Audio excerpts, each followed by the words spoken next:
Hi, so today I'm going to be going over from the official SAT study guide from the College Board, practice test number 4, math calculator. Oops, not match calculator, math calculator number 26. Okay, so math calc. So you can use your calc, but you don't really need it, especially on something like this.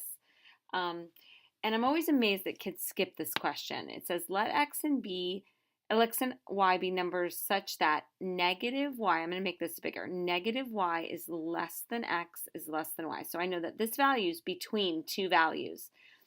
What I like about these questions is there's a really good chance for you to at least eliminate something.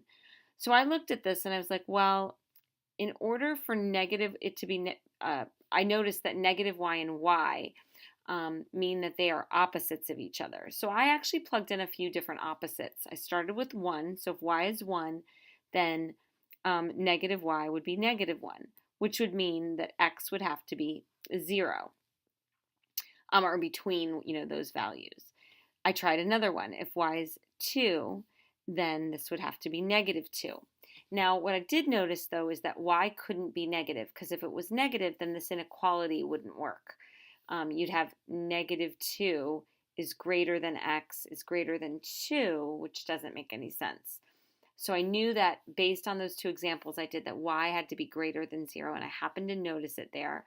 So I got rid of a and b. So the other two I have together. So I kind of thought about this. And so I went to 2 and I said, okay, x, in this example, yes, x could be 0. So not greater than 0. So here's a really good counterexample.